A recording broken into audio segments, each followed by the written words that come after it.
எல்லாருக்கும் வணக்கம். இந்த படம் பார்க்க வரும்போது என் மனசில் ஒரு எதிர்பார்ப்பு ஒன்று இருந்தது. இப்படி தான் இருக்கும், இப்படி தான் இருக்கணும்னு. பட் என்னென்னா கொஞ்சம் ரொமான்ஸு, கொஞ்சம் டான்ஸு, பாட்டு அதெல்லாம் இருக்கும்னு ஒரு சின்ன ஒரு ஆசை இருந்தது. பட் அதெல்லாம் எல்லாமே வேறு லெவலில் ஒரு படம்.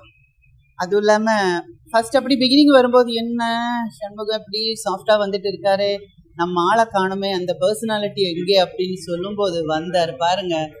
அந்த ஒரு ஃபைட்டோட அப்படியே எனக்கு ஒரு மாதிரி ஆயிடுச்சு. எனக்கு அப்படியே நம்ம கேப்டன் நம்ம விஜய் அப்படியே பார்க்குற மாதிரி ஒரு ஃபீல், இப்படி ஒரு மாதிரி கொஞ்சம் இமோஷ்னலாக இருந்தது. சூப்பராக பண்ணியிருக்கார் சண்முக பாண்டியன். அது எனக்கு எப்படி சொல்கிறதுன்னு தெரியல. மறுபடியும் விஜயை பார்க்குற மாதிரி ஒரு ஃபீல். ஆக்ஷன் எல்லாம் வேற லெவலில் பண்ணியிருக்காங்க.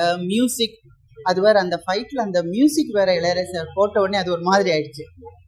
பிரமாதமாக இருக்குது. எல்லாருமா சேர்ந்து தியேட்டரில் போய் பாருங்கள், எகெயின் அண்ட் அகெயின். அதாவது ஒரு வாட்டி இல்லை, 2 வாட்டி பார்க்குற அளவுக்கு தான் அந்த பண்ணியிருக்காங்க. அழகாக எடுத்துகிட்டு போயிருக்காங்க. கேமராவாக இருந்தாலும் சரி, மியூசிக்காக இருந்தாலும் சரி, இதில் நடிச்சிருக்கிற ஒவ்வொரு நடிகர்களும் நல்லா பண்ணியிருந்தாங்க. என்ன சொல்கிறது, மறுபடியும் இன்னொரு ஃபேன்ஸ் அசோசியேஷனுக்குள்ள எல்லாமே தெரியுது.